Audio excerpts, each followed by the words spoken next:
Europe was not transformed only 2 years ago. Europe has been transforming since the mid-70s and the 80s. They started implementing their plan.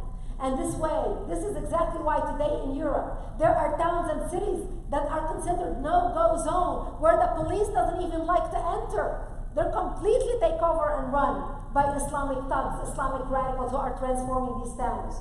And the citizens are fleeing. We saw what happened in Europe. In England alone, there are 84 Sharia courts operating parallel to British courts. We now have people in Europe who have introduced a parallel legal system that is not compatible with Western civilization and with our laws. But the Europeans are too lost to do anything about it. You know the theory about boiling the frog. If you want to boil a frog, if you throw the frog in boiling water, the frog jumps out immediately. But the way to boil the frog is put the frog in cold water and turn the fire on. The frog doesn't even feel the water getting hot, and by the time the frog feels it, he is too weak to jump out. That's where Europe is at. So why should we be concerned? Because what's happening in Europe is coming to the United States. Yep.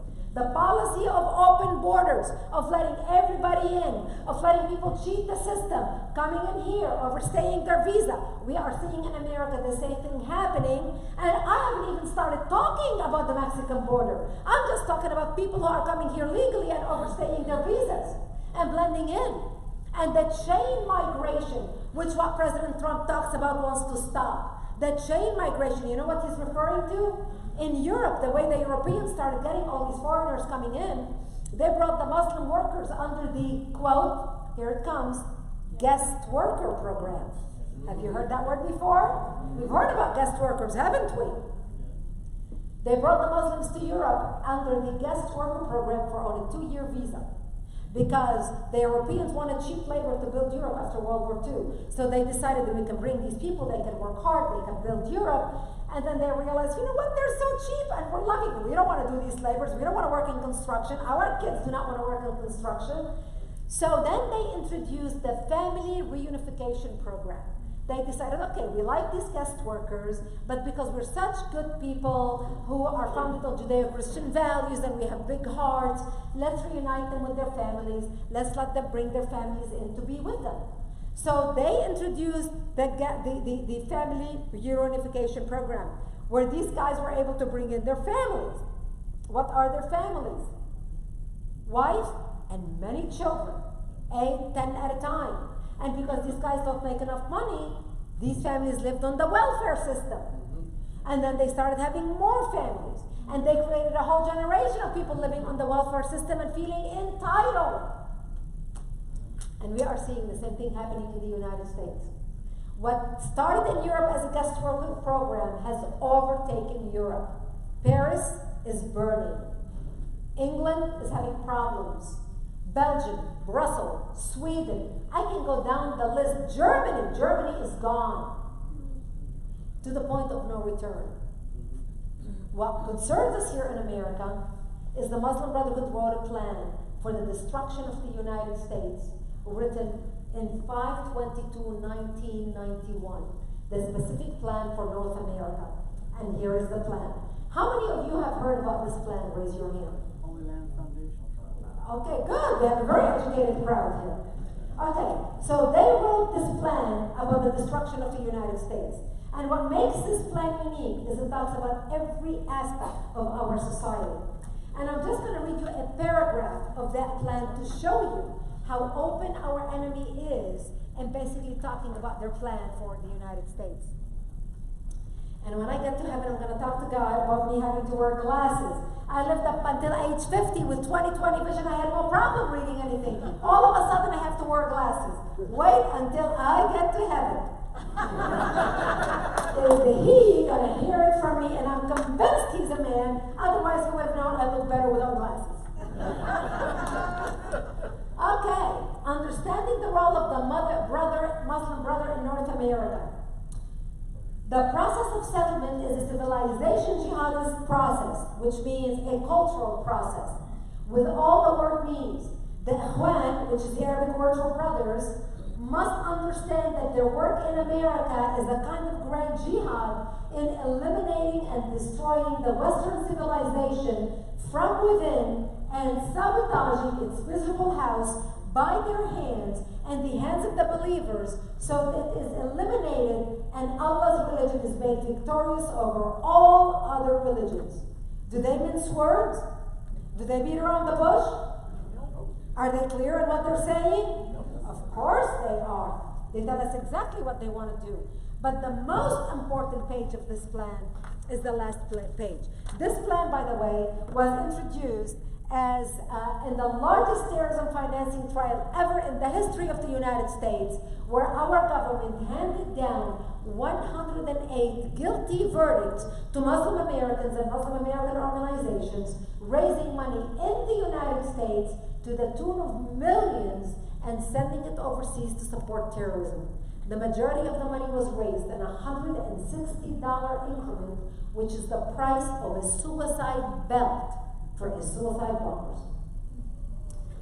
And on the last page, they list 29 front organizations set up in the United States for the specific purpose of destroying America. And what you will notice about this list, it does not include Al-Qaeda, it does not include ISIS, it does not include any military wing. This is strictly talking about the operational, cultural invasion. The first name on the list is ISNA, the Islamic Society of North America. And if this name sounds familiar, it's because they were advisors to President Obama about Middle East policy. For 8 years, they advised President Obama about Middle East policy. Is it any wonder why CARE had over 300 visits to the White House and President Obama didn't even have time to meet with Netanyahu? He treated him like a peasant. Insulting. Couldn't even take the time to have dinner with him. This is how bad it was.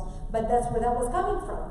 The president of ISNA is the one who wrote the speech that President Obama delivered in Egypt. Remember his big famous speech to the Arabic world? The president of ISNA wrote that speech for President Obama. Number 2 on the list is MSA, the Muslim Student Association. The Muslim Student Association has more chapters on American college campuses than the Democrats and the Republicans combined. And you wonder how we're losing our universities? That's how we're losing our universities. Number 8 on the list is NATE, the North American Islamic Trust, which owns the deed to over 90% of mosques in the United States. Number 22 on the list is IAP, Islamic Association for Palestine, which now became CARE, Council on American Islamic Relations. And I know the majority of you have heard of CARE, right? Do you know what CARE is, right? Raise your hand if you do not know what CARE is.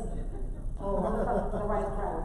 By the time I'm done, you will know exactly CARE, the Council on American Islamic Relations, which is a powerful Muslim lobby and is becoming even more powerful considering the Southern Poverty Law Center, which has over $500 million in endowment, as well as the ADL, the Anti-Defamation League, which has over $60 million annual budget, are now in the pockets of CARE and basically acting and working with CARE against the United States.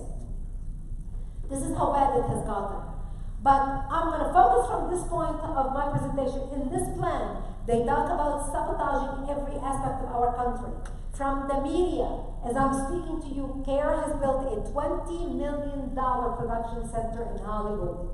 This is exactly why they're influencing anything that's coming out of Hollywood. You are no longer going to see movies like Not Without My Daughter. Remember Sally Field, the movie Not Without My Daughter?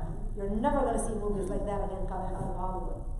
Hollywood is in the pocket of the Islamists. They are intimidated, they are afraid, and they are so multicultural, they actually want to appear so wonderful that they would listen to CARE and their influence on every script written on Hollywood and every movie.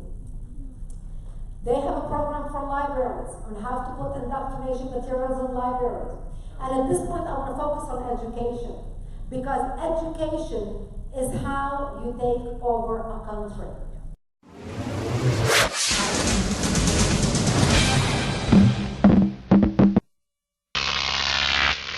Crop TV.